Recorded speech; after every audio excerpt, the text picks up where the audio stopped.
So first question, because I always talk about how jealous I am of certain people, especially when it comes to that GOAT conversation. How does it feel? Like you are the GOAT. Like I've seen the ones before you, I'm seeing the ones now. You are the GOAT. I wish I knew how that feels. Like for me, they said I'm the most dominant big man. It feels good, but how does it feel to be like, hey, you're the greatest player? Like how does that feel like when you hear it from people, you know, of your stature? I always feel that it doesn't feel right, to be honest. I feel like when I look at my career and I look at the path that I took to get there, I just feel like I took advantage of my opportunities, you know? And a lot of things I learned along the way came from a lot of the people that came into my life that really helped lift me up to reach my true potential.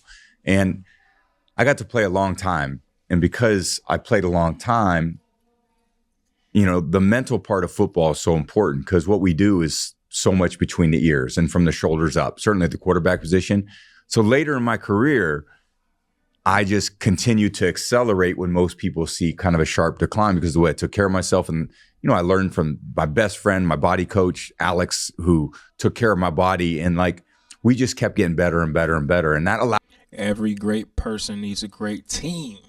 Allowed me to play in a lot of big games later in my career, like to win the MVP of the league. I think it was 2017. So I was 40 years old. And it was like, who won the MVP at 40 years old?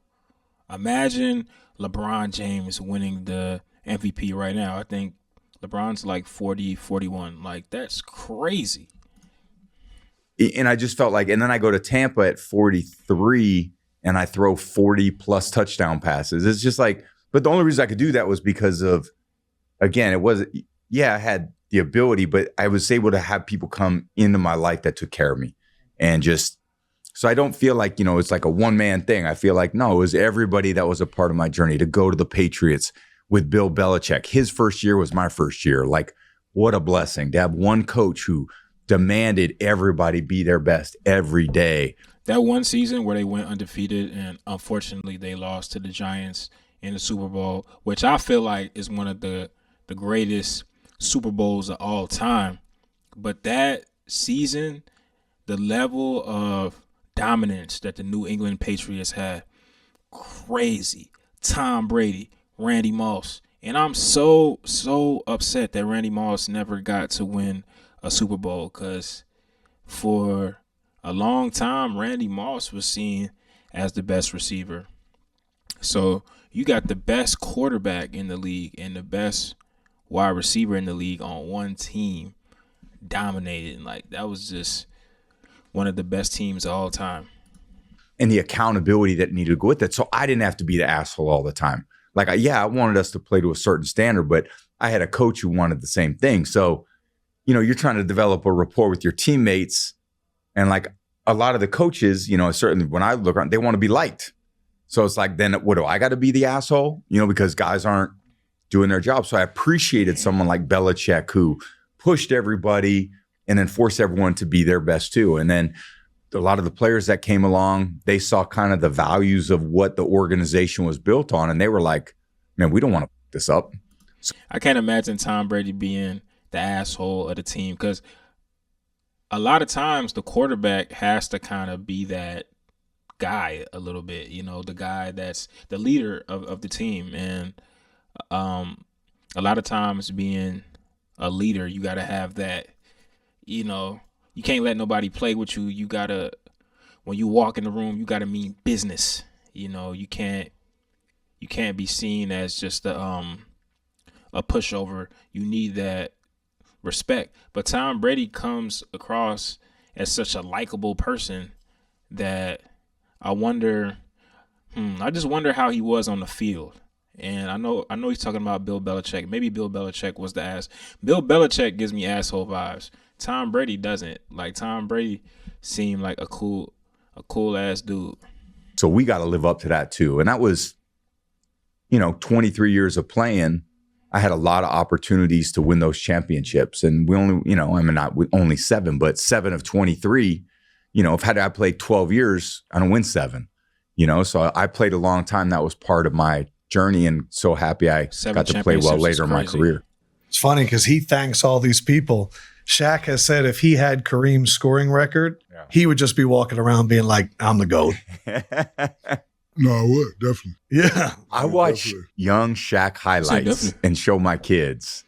And just like the LSU highlights, early Orlando Magic highlights when, I mean, it was just the most unstoppable player that ever been on the court. It's just incredible. And then, your entire career, and it was unmatched in my opinion. Speaking of kids, how do you explain to kids your journey? Because, a lot of people that have the stature that we are, they come in with that stature. Yeah. Right. And you, a lot of people make fun of you of your draft day run. I didn't see what the big deal is, but I guess they say you weren't fast enough, you weren't good enough. How did you not listen to the naysayers and just persevere to become the GOAT? Yeah. Because, a lot of people, when you keep hearing you're not good, you're not good, you're not good, they just turn the other way and disappear. But you, my friend, you just said F that and you just became the great. So how? I mean, what was your mental thought process every time? It's interesting because I think somehow we always think like the mental part or the mental emotional part of our being is like, hey, that's always something that we learned along the way. And I think some of that you're born with too. Like you were born a certain height, a certain size. I was born that way. I had no way I could have changed it. But I also think there was part of me that was, had a good work ethic when I was a kid.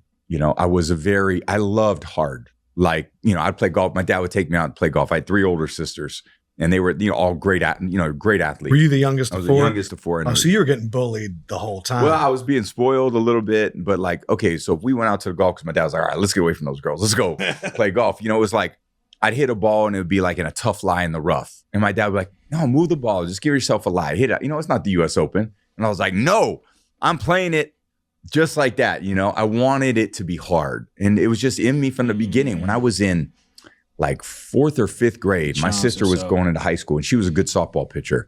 And she would have to go work out in the gym in the morning. And here I am, 4th, 5th grade. And I was like, I'm going to get up and go to the gym with you. And it was just like, it wasn't even like I made a conscious decision. It was just like, I felt the pull to do that.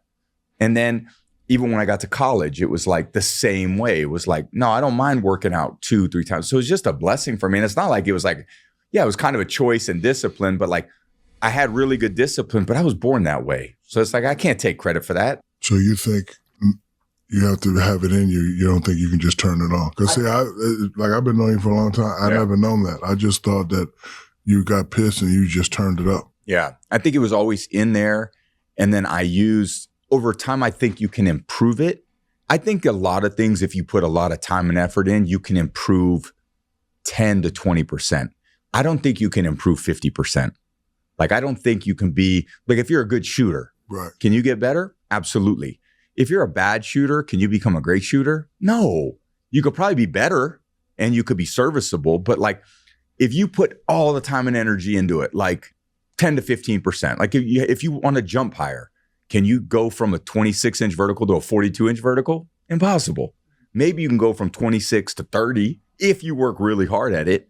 But the point is, like, I don't think you can just all of a sudden, make a decision and then become something different. Like, our brains are wired a certain way, like there's certain things in school. I was just never good at, like, language. You put language in front of me, you give me Spanish, my brain just would not function, but like math, all right, you put on math, I look at it one time, on to the next thing. So even like football playbook, people be like, "Whoa, did you learn the playbook?" I'm like, "Yeah, I looked at it one time, got it, moved on to the next one. Next play, okay, got that coverage, great." Like, I had one of those memories in football, which a lot of guys have to study it. And for me, after my 3rd year, I didn't even open my playbook. Damn. It just had it all. And so I it was just remember, football photographic memory. it was kind of like that. Like, and again, it's not like it was just it was just natural. Yeah. So I think that's kind of a cool part. And like, even like willpower, that's another thing that I don't think like it's in you or it's not, and I'm very fortunate that was in me, because that's really the only way I was able to persevere over time. And then the resilience part of like trying something and failing, I was never fearful of failing, because I felt like it's really important. And I think that like sometimes we want to, like, and especially today's world, whether it's for our kids or whether it's like college athletes with NIL, like If it's not going your way, go somewhere else. And I'm like, that's not the path to success. Because like, you're going up against a tough team in the NBA final. You can't go around that team. You got to go through them. But like, if you've gone around your whole life looking for something easy, and then all of a sudden you got to go through, you don't even know what to do. You can't even develop that resilience, that perseverance within yourself. So everything should be like that aspect of it. Go through it, challenge yourself, and then fail. Try that's hard. Like, go outside of your comfort zone. Try things that you're not going to be good at. Put the time and effort to be better at it, and then see yourself improve so you gain this sense of self-confidence. Well, there you guys have it, man. Shout out to Tom Brady, one of my biggest inspirations. I'm talking about this guy was drafted in the 6th or 7th round of the NFL draft and became the greatest quarterback of all time. And I really appreciated those gems that he dropped in that interview with Shaq. Shout out to Shaq, another great player. Man, it taught me a lot about just working hard, being resilient, being consistent, and having the right team around you. I look at somebody like myself. When I was younger, I used to have a really bad speech impediment where I couldn't even say a sentence or two without stuttering on my words. Like, I was a chronic stutterer. Like, I was fucked up. I lost my mother at 3, and that shit just kind of just like fucked me up.